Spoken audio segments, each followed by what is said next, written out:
আসসালামু আলাইকুম সবাইকে শুভ সকাল। তো এই যে অতিথি দিয়েই আমি আমার সকালটা শুরু করলাম।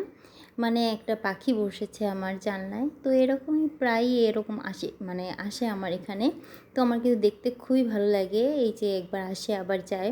তো যাই হোক বেশিক্ষণ আর সময় নষ্ট করতে পারলাম না। আমি তাড়াতাড়ি ব্রেকফাস্ট করে নিলাম। আজকে যে জ্যাম আর টোস্ট খাবো আর একটা ডিম পোচ খাবো। কারণ আমাকে আবার জলদি তাড়াতাড়ি বেরোতে হবে স্কুলের জন্য। মানে সকালে তো নাকে মুখে কাজ, বেশি সময় নষ্ট করার টাইম নাই। তো এই যে চলে এসেছি এখন, মানে মাত্র এখন স্কুল বসবে, মানে এখনও ক্লাস স্টার্ট হয়নি। তো আমরা এখন মানে ইটি করছি। আর এই যে এদিকে এটা ওদের ছুটির সময় ওদেরকে একটু রিক্রিয়েশনের জন্য এরকম ছেড়ে দেওয়া হয় প্রজেক্টর আর কি, যাতে ওরা একটু মজা করে এখানে। আবার রাইমসের মাধ্যমে ওরা যাতে মানে আনন্দের মাধ্যমে এগুলা পড়ে তাড়াতাড়ি শিখে যায় এই জন্য। তো এই তো এখন বাসায় চলে এসেছি। তো এগুলো সবই মানে গতকালকেই রান্না করে রাখি আমি রাতে, সেগুলো এখন খেয়ে নিব।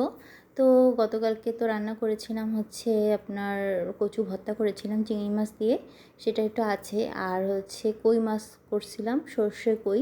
তো ওইটাও আছে, ওইটাই খেয়ে নিব। যেহেতু মানে আজকে মানে বৃহস্পতিবার ছিল, এর জন্য মানে আমার হাজব্যান্ডও এসে খাবে। যেহেতু শুক্রবার দিন খাবার নেওয়ার নাই, এর জন্য বুধবার দিন একটু বেশি করে রান্না করি, যাতে করে আমি দুপুরে খেতে পারে, আবার উনি আবার রাতেও এসে খেতে পারে।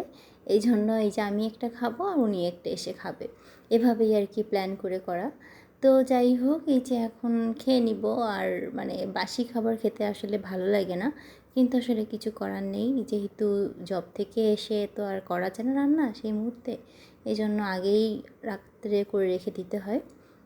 আর সকালে এমন অবস্থা, নাকে মুখে মানে খেয়ে কোনো মতে চলে যাই। তো অত সকালে উঠে আমার পক্ষে রান্না করা কখনোই পসিবল না।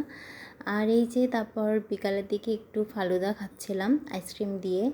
যেই গরম পড়েছে এখানে কিন্তু মানে ঠান্ডা জিনিস না খেয়ে কোনো আর উপায় নাই। তো এই তো এদিকে ওই যে হাজব্যান্ড আসার পথে আজকে একটু তাড়াতাড়ি চলে এসেছিলো, এই জন্য সন্ধ্যায় আবার নাস্তা নিয়ে এসেছিলো। আজকে নিয়ে এসেছে রেশমি কাবাব, আর নিয়ে এসেছে রুবালি রুটি। তো রেশমি কাবাবটা কিন্তু খুবই মজার ছিল। আমি এটা দেখেছি ভিডিওতে, মানে ইন্ডিয়ার একটা ভিডিওতে, সেখানে দেখেছিলাম ফার্স্ট। তো আজকে মানে নিয়ে এসেছে, এখন এটা মানে আমরা নাস্তা করব। তো মানে কাবাবটা কিন্তু খেতে খুবই মজার ছিল আর খুবই ইয়াম্মি ছিল, মানে একদম জুসি জুসি ছিল। আর এদিকে দেখেন রুমালি রুটিটা সেই বিশাল বড় একটা সাইজ, মানে এই একটা খেলে আর কি পেট ভরে যাবে। সাথে মেয়োনিজ দিয়েছিল, সালাদও দিয়েছিল। এদের মেয়োনিজ আর সালাদটা এত মজা, সত্যি খুবই টেস্টি এদের খাবার। তো যাই হোক আমরা এখন নাস্তা করি। তো আজকে ভিডিওটা এখানেই শেষ করছি। সবাইকে আল্লাহ হাফেজ।